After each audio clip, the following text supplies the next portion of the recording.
Hello everyone, this is Mordecai. I'm in Amherst at the Middle East Club and I'm sitting down with the one and only Mr. Com Truise. How are you doing today, sir? Good, how are you? Doing alright. So right off the bat, what films, artists, and games would you say inspired your music the most? Oh, definitely Blade Runner was a huge inspiration for this project. And I also believe that Boards of Canada was very influential in my kind of adjustment into kind of more ambient, melodically driven music, because I used to do drum and bass, which is not necessarily melodic, because the stuff that I did was not very melodic. And video games, I don't remember the name of it. Maybe it was like Shuttle Command or something like that for the original Nintendo. It was a very difficult, space shuttle game where you had to like do rolls and pitches and stuff. It was really not very fun. It was very intricate and tricky, but for some reason I still think about that a lot. It was pretty inspiring. And you said you started out as a drum and bass DJ, and if I read correctly, you even had your own radio show. What were those experiences like? I just did a little online radio from my bedroom. It was very exciting.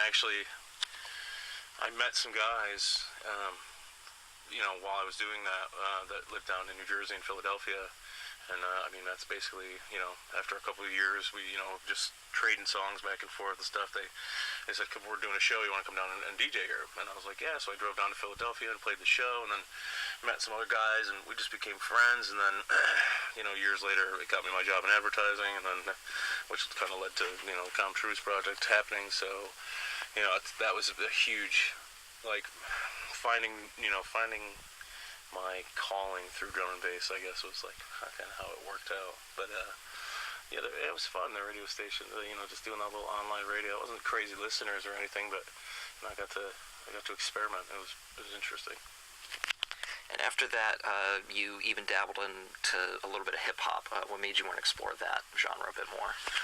I've definitely always been a fan of hip-hop. I just, when the beats scene kind of started to come up, I was very interested in that, and I've always been, I just wanted it to be a little more aggressive, because I went really ambient for a long time, and I think after drum and bass, so I think I missed a little bit more aggressive sounds. I think that's really why I did it, Before we get into your Com Truise act, you've gone on record by saying that for a while you hated the 80s and you wanted nothing to do with them. What was the reason for your disdain of that time period? I guess I was uninformed for the most part, I really didn't give it a chance. I think, it was just something I just wasn't into, the vocals and stuff. I went very, sorry, I'll let that go. I went very kind of anti-vocal for a long time. It was very, very instrumental kind of music. I didn't care about vocals, didn't want anything to do with them. And then, I was, again, working in advertising. I had a friend that was a huge fan of the 80s, big 80s kid, and, he's older than me, so he was, around for some of it. And he just kind of re-sparked my interest in it by kind of jamming it, in my face and, in my ears. So, it's basically, then I just kind of tumbled down. I gave it a shot, and I started to enjoy it and tumbled down the rabbit hole, and then kind of branched off from, the synth pop stuff into more, funk and, library music is really what inspired me. Is, out of, all of the things, funk and library music were definitely what, I found from the 80s that I really, really liked. Is there one record from the 80s that you can point to and say that was the one that kind of changed your mind, especially? One record from the 80s. I'd have to say Michael Jackson's Thriller, because I grew up with it, hearing it. My parents had the record, and I remember scratching it, on the turntable that you were not, there was no slip mat, and you were not supposed to scratch a record on that turntable, I used to scratch the laugh at the end of Thriller. But yeah, hearing that growing up, and then hearing it again once I finally gave, 80s music, a chance, was very, I was like, oh, this sounds so familiar, and it was very interesting to hear it, again, and, enjoy it, definitely. What made you decide on the moniker Com Truise? It was just kind of a funky little accident.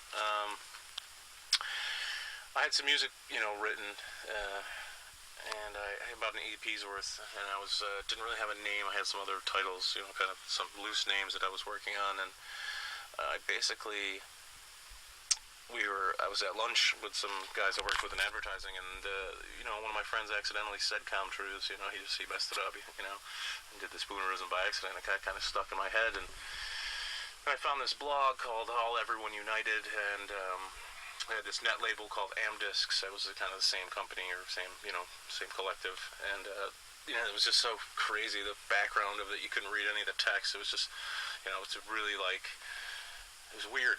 I thought, well, Com Truise is a weird name, and I really like what these guys are putting out, so I'm just going to go with it and send them my music, and that's really how I didn't think I'd be touring and playing shows, and, like this. I was pretty happy working in advertising at the time, it was kind of just a happy accident, Had you heard the term synthwave before you began making music as Com Truise, or after the fact? After the fact, I think I just started using it, because I didn't really necessarily agree with being called chillwave, Right. I thought that my sound really didn't fit that. There wasn't vocals. It wasn't necessarily like, some of it wasn't. Some of the songs weren't really that chill. It wasn't relationship oriented or anything like that. It's very science fiction to me. So I think synthwave kind of, to me, sounds kind of sci-fi. That's and I kind of just remember tagging it on MySpace and things like that, and just going with it. After your Cyanide Sisters EP in 2010 and your Fairlight EP in May of 2011, you released your first LP, Galactic Melt, in June of 2011, and that was the start of your character's story, the first robot astronaut going to a new galaxy called Wave 1. How did you come up with that story idea? I basically was kind of I literally just came up with this idea because my music isn't based on my personal life, so I needed some sort of narrative to kind of make it all cohesive, and in the end. So that's pretty much why I did it, and I just kind of built the story as I went. I'd think of the direction of the story, and then write a piece of music, and then take a break and come back and think of where I wanted the story to go from there, and then write a piece of music, and basically that's kind of how it formed. Kind of over the years, kind of just added to it. Did you plan for the story to go out for as many albums like from the start, or did you just let the story go with you until you felt like it should be completed? Yeah, pretty much. I think I just kind of it's kind of came out its own arc. It's like I didn't really kind of force it. It just I felt how the story would kind of piece itself together almost, and I feel like this new record is the end of that story. It just felt right. Speaking of that, your next album iteration is coming out next month. So with that being the ending of the story of Com Truise, are you going to continue as Com Truise, or is this the start of something new? Well, I have one more record, an EP with Ghostly, which will be it'll be a Com Truise record, but I don't know if it'll I maybe write a different story, but like a short story instead of a full kind of imaginary film. But yeah, I have some ideas already about what I would like to do. Maybe take it a little darker or something like that. But yeah, I'll definitely have one more record and one more EP. Definitely. In your opinion, what's been the biggest challenge in telling such a huge story over so many years with almost solely instrumentals? It's the story. A lot of people don't know the story, which is okay, because you don't really have to know that to listen to the music. It might not even make sense to some people, but I think it's a lot of the doing the press bios for the write-ups for the record when they're promoting it. The PR people, they do a pretty good job. We craft it together as far as what section of the story it is, and how much information about that part of the music to give away, without making it so based on that. It's still kind of loose at the same time. It was a challenge, but I like how it worked out. You're being featured in an upcoming documentary called Rise of the Synths. How did you get involved with that project? I believe they just reached out to us a while back. Man, it seems like they started that a couple of years ago now. But yeah, they just reached out to us, and of course, there's a lot of great people that they're interviewing and working with. So it's definitely an opportunity that I couldn't say no to. Yeah. Did you contribute at all to the soundtrack, or? Yes, I think we did one song. I can't really remember right now, but yeah, I think that we did one track. Yeah. That project's been going on for so long. I don't know what state it currently sits in. So yeah, I can't really remember what we did. Yeah, I know they tried doing like a crowdfunding campaign. It didn't work out at first, but they finally got it done this year. Yep. You just said it a couple minutes ago, but I also seen you say before that you've gone also on record saying that you purposely try to write music that isn't influenced by your own life experiences. Can I ask why? It's kind of like putting a shield up, to kind of keep some things personal. It's inadvertently my life is going to work its way into the music. That's it's going to happen. But I don't take like an experience like a relationship ending or going on a vacation or something and go write music about it. Like that doesn't inspire me that way to write. Like I can't. I have a very hard time getting those emotions out. Then usually I don't like. If I try, I've tried.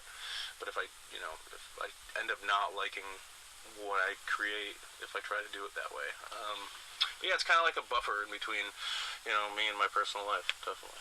And lastly, as someone who's been in the scene practically since its inception, what is your opinion on the direction that synthwave and the culture around it has headed in up to this point? Are you pleased? Are there things you'd like to see change? I'm pretty uninvolved. I don't even listen to a lot of it anymore. I've been on a real kind of indie rock phase lately, so I'm not sure where the scene's going. I've saw some things about a synthwave festival might be happening, which is cool. I don't mind. It's definitely gaining traction. I feel very uninvolved in that part of it. I mean, I think I just try to write my music and live my life, I guess. All right, that's gonna do it for me. Any last words? No, just excited for the record to come out and the future, definitely. All right, thank you for joining me. Good luck tonight. Cheers. Thanks.